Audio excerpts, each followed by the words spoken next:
the start, she captivated us with her authentic Asian flavors and techniques.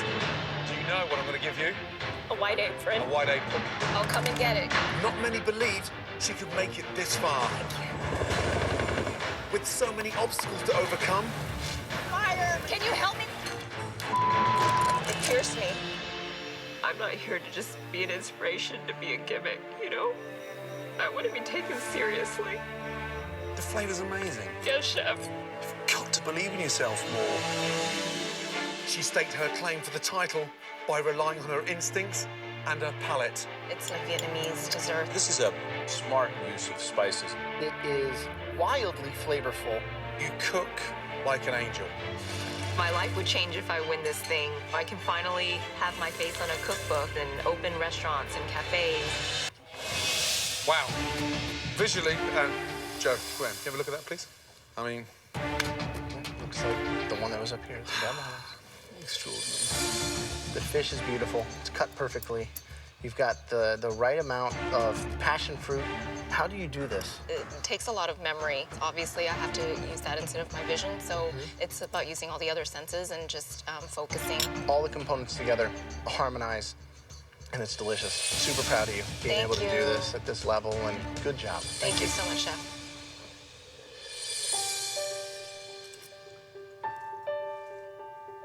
I've doubted you before, and then I thought that you and I have something in common.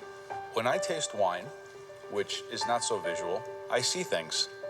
And I had to think these food flavors must have the same impact on you. So when you taste the dish, images must come up in your mind, and then be able to put them back in the plate to reinterpret that mental imagery. Well, that's a pretty amazing talent to be able to do that. I basically just tasted each element separately and then together and asked about the color and thought about what it was. You continue to impress and amaze us. That is a great dish. Congratulations. Thank you so much, sir. You absolutely nail it. From the position of the avocado puree, the passion fruit drizzled on the exact same area that Graham did. Am I being punked? No, I wish.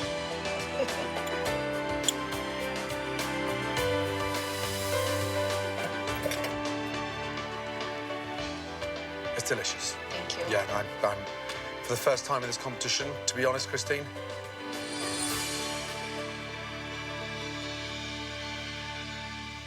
I'm lost for words. Great job. Thank you. Josh, Christine, tonight we watched a culinary battle between two home cooks that from this night on will now be known as chefs. And as a result, you both earn the right to stand here. Please swap places with all three of us. Thank you.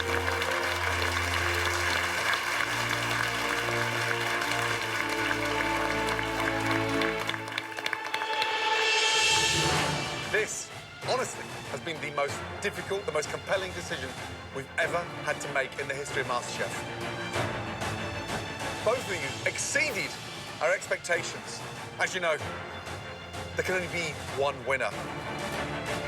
And that winner of $250,000, the unique opportunity to publish their very own cookbook and to get their hands on this coveted title. The winner of MasterChef. Congratulations.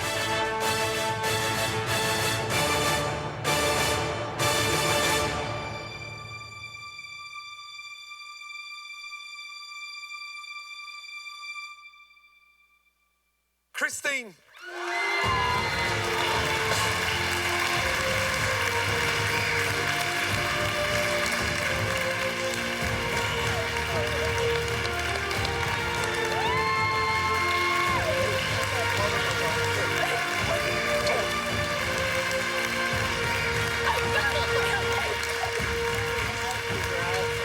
Amazing.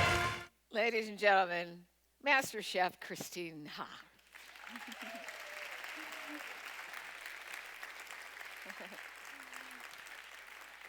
It's really bright in here. I know I can't see, but it's my eyes are trying to adjust a little bit. But hello, everyone. I'm here to tell you a little bit about how I got from point A to point B. I began cooking actually when I was in college. I moved out of the dorms. I went to school at UT, University of Texas at Austin, and I was majoring in business. And I moved out of the dorms, so I had to learn how to feed myself. I couldn't depend on dorm food anymore, so I had to learn to cook. And I didn't grow up cooking at all, so this was my first foray into food, creating it myself. I had gone to college only knowing how to cook 3 things. One was frozen pizza, another was instant noodles, and the third was eggs. And sometimes they weren't even that great. So I was quite an embarrassment to my mother. I'm sure. She did pass away when I was young, and so I also never got to learn to cook from her. I learned how to cook by teaching myself. I bought a used cookbook and an inexpensive set of pots and pans and knives and started cooking that way, just by reading the recipes word for word and experimenting in the kitchen. One of the first dishes I tried cooking was wonton soup, and I didn't even make the wonton skins from scratch. I just bought them frozen, and I made the meat and vegetable mixture, and I stuffed them, and I put them in boiling broth, chicken broth from a can. So I didn't even make that from scratch, and the wontons fell apart. They burst open, and it just became a soggy mess, and that was one of the first dishes that I cooked in college. So I will say that there's a chance for those of you who don't know how to cook that it's never too late to learn. But I kept at it because I'm a very determined person just by personality, and I didn't want to give up. And there was just something very intriguing about cooking, about being able to take raw ingredients and turning that, adding heat to it, doing certain things to it, certain knife cuts, and then turning that into something that was nourishing. And for me, that was very fascinating and kind of combined the art and the science of it. And so I kept at it. My roommates and my friends did not eat any of my food at first. But eventually, I would cook something that was edible, and they would maybe have a couple bites. And then eventually after that, I would cook something that was actually pretty good, and there would be no seconds or no leftovers. And it was at that moment when I could tell that they were enjoying my food. I had vision at the time, and I could see the smiles on their faces, that I think it really brought joy to me to be able to create something and have other people enjoy my creation. And that was the way I shared myself with other people and showed people that I cared about them, was through creating something, and in this way it was through food. And for me, that was something that really ignited a passion for food. So I kept at it, I kept cooking, and strangely enough, it was at this time in my life as well that I began losing my vision. And it happened first in my right eye. It was blurry, and I thought it was my contact lens, so I went home and changed out my contact lens. It was still blurry. I went to the eye doctor the next day, and he ran some tests and said, well, it's not your eye, it's probably something neurological. So he referred me to a neuro-ophthalmologist, and I went to visit one. They did lots of tests, several MRIs, spinal taps, lab work, and they couldn't really figure out what it was.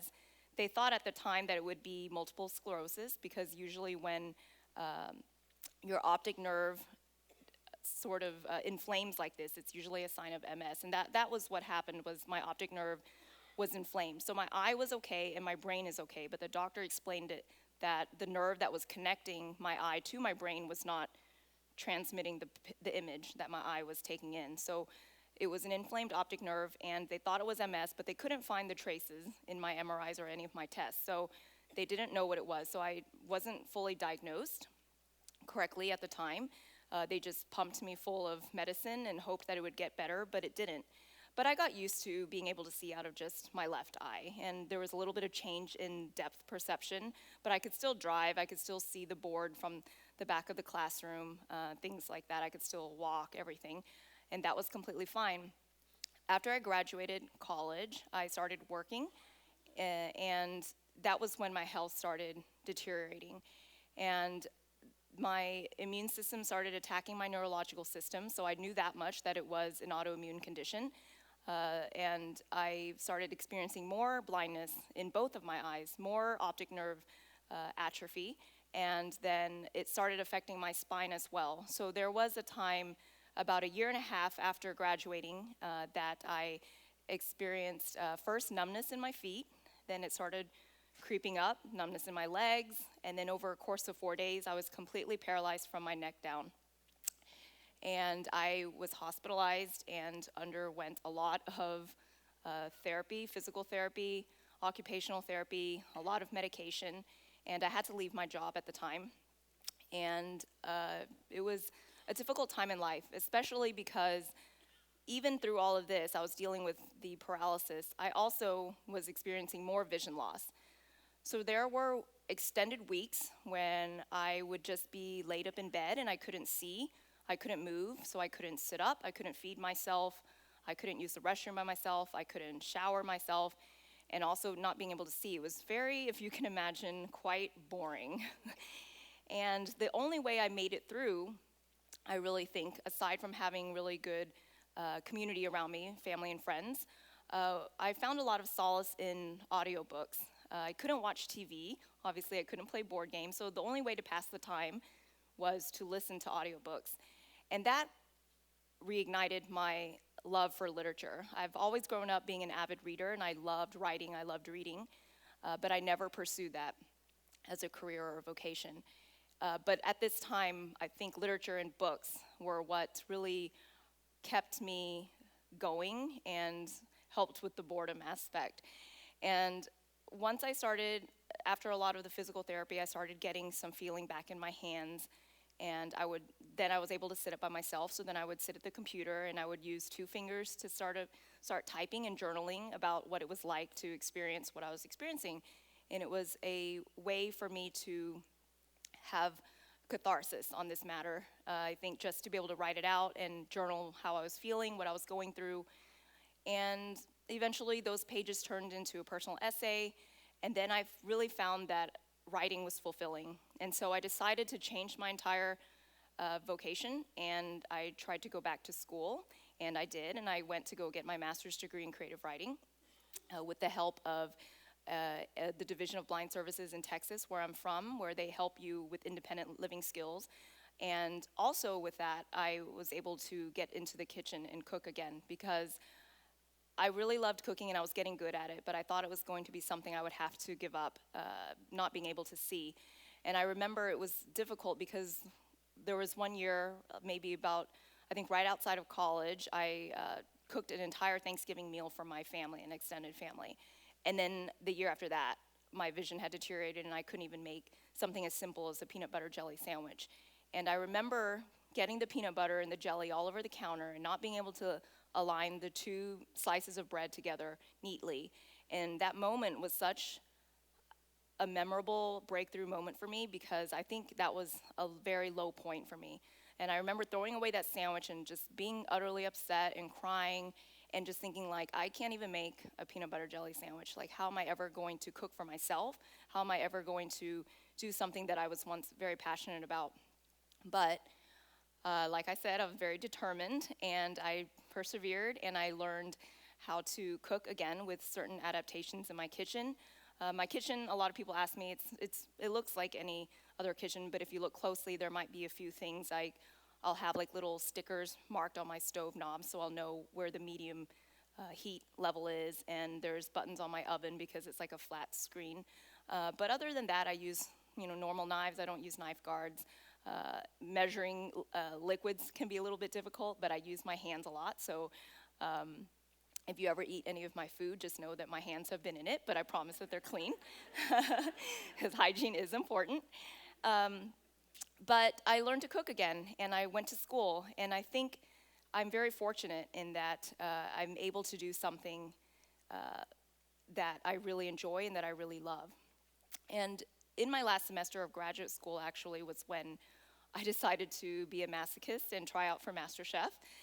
As a writer, I think you really try to experience everything in life all the time, because as an artist or as anyone in the creative fields, you're always trying to experience life, because that really feeds your creativity, and you take that back into your writing, into your kitchen, or whatever it is.